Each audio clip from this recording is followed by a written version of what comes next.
assalamu alaikum.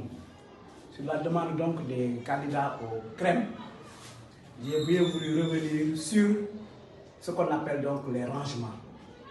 Ici, on a dit une caisse parallélépipédique, longue de 40 cm, large de 21 cm et profonde de 22 cm et remplie de pots cylindriques de 10 cm de diamètre et 7 cm 5 d'épaisseur. Trouve le nombre total de pots dans la caisse.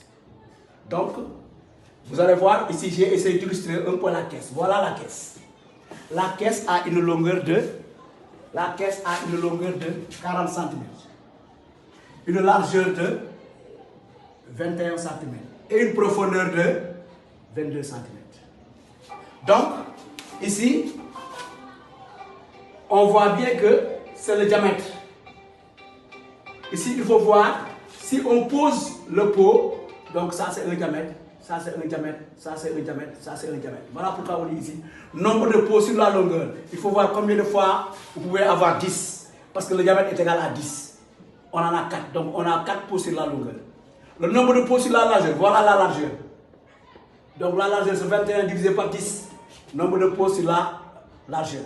Et ensuite, maintenant, nombre de pots sur la profondeur ou la hauteur. Donc là, ce n'est plus le diamètre, mais c'est la hauteur ou bien l'épaisseur ici, c'est l'épaisseur du pot. Donc l'épaisseur est de 7,5. Combien de fois 7,5 on peut avoir ici? Et après maintenant, vous allez dire nombre total de pots. Un pot multiplié par 4, par 2 et par 3. Maintenant, ici, pour mieux comprendre encore, nombre de pots sur la longueur, comme ici, comme je l'ai fait, vous avez le nombre de pots sur la longueur. Ah, c'est 4 pots. Maintenant, nombre de rangées, voilà, une rangée, voilà, 2 rangées. Vous posez ça maintenant, on appelle ça une couche. Et maintenant, on peut avoir 3 couches parce que si tu poses le pot comme ça, c'est la hauteur, tu viens, tu poses encore. Donc voilà, donc vous pouvez faire ça comme ça, ou bien comme ça. Voilà. Pour certains, c'est là qui est plus facile. Et pour d'autres, c'est ça. Maintenant, ce sera à vous donc de choisir. Donc voilà. Merci.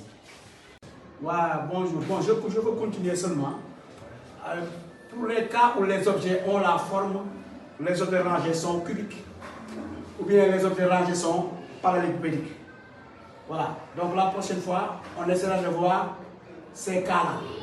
Seulement, ce qu'il faut savoir, c'est que, donc, après la longueur et la largeur, vous aurez toujours soit la profondeur, si on va à l'intérieur, la hauteur, et quand l'objet est plein, on parlera surtout d'épaisseur, surtout avec les morceaux de savon, etc. Voilà, merci.